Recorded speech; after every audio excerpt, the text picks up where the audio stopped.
വിവാഹ പാർട്ടികൾക്ക് സ്പെഷ്യൽ പാക്കേജുകൾ, അഡ്വാൻസ് ബുക്കിംഗുകൾക്ക് 0% പണിക്കൂലി. Athulya gold and diamonds, Valanchery road, Koppam. Ration വ്യാപാരികളുടെ സമരവും അതുമായി ബന്ധപ്പെട്ട പ്രതിസന്ധിയും മൂലം റേഷൻ വിതരണം താളം തെറ്റിയിരുന്നു.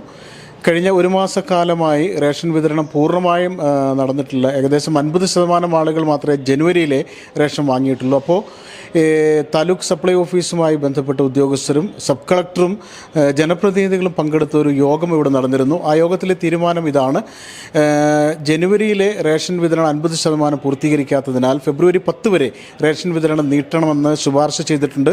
അത് അംഗീകരിച്ചു എന്നാണ് block panchayat president advocate AK Mustafa നമ്മോട് പറയുന്നത്. ഇക്കാര്യത്തിലെ തീരുമാനം എന്താണെന്ന് അദ്ദേഹത്തോട് തന്നെ നമുക്ക് ചോദിച്ചറിയേണ്ടതുണ്ട്. ഭക്ഷ്യോപദേശക സമിതി യോഗം ചേർന്നിരുന്നു. ബഹുമാനപ്പെട്ട സബ് കളക്ടർ ശ്രീമതി അപൂർവ ത്രിപാഠി IAS അധ്യക്ഷതയിലായിരുന്നു യോഗം ചേർന്നത്. ബന്ധപ്പെട്ട സീനിയർ ഉദ്യോഗസ്ഥന്മാരും ജനപ്രതിനിധികളും സാമൂഹ്യ പ്രവർത്തകരും അതിലെ മെമ്പർമാരുമൊക്കെ പങ്കെടുത്തിരുന്നു.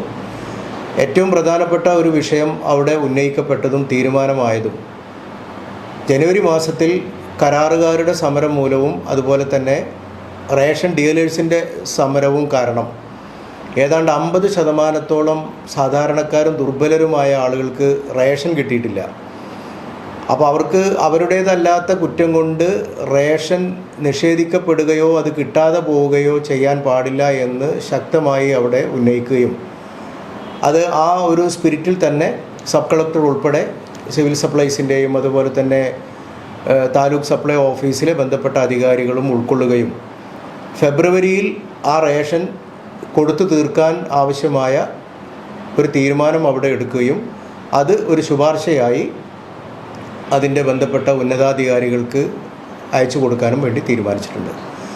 അതേപോലെ തന്നെ ഈ സ്കൂൾ കുട്ടികൾക്ക് കൊടുക്കാൻ വേണ്ടി നൽകുന്ന അരി, അതിൽ ഗുണമേന്മ ഉള്ളതും ഗുണമേന്മ ഇല്ലാത്തതും അരി ഉണ്ട് എന്ന് പരക്കെ അവിടെ ഒരു പരാതി വന്നു.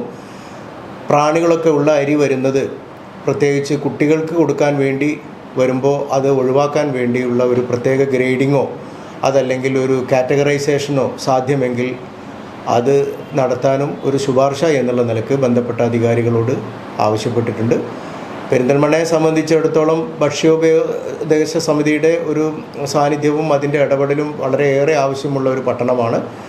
ഇവിടുത്തെ ഹോട്ടലുകളും അതുപോലെ തന്നെ അന്നപാനീയങ്ങളൊക്കെ കൊടുക്കുന്ന സ്ഥാപനങ്ങളിലൊക്കെ വൃത്തിയുടെ കാര്യത്തിലും മുൻകരുതലിൻ്റെ കാര്യത്തിലുമൊക്കെ എല്ലാവരും ഒന്ന് വിജിലൻ്റായി ഇരിക്കണം.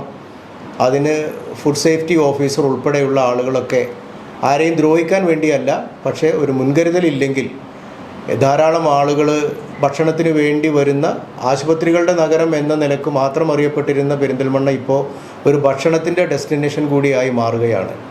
അപ്പോൾ അതുകൊണ്ട് തന്നെ അവ കാര്യങ്ങളിലൊക്കെ പ്രത്യേക ശ്രദ്ധ വേണമെന്നും ഇന്നത്തെ യോഗത്തിൽ ആവശ്യമുയർന്നിട്ടുണ്ട്.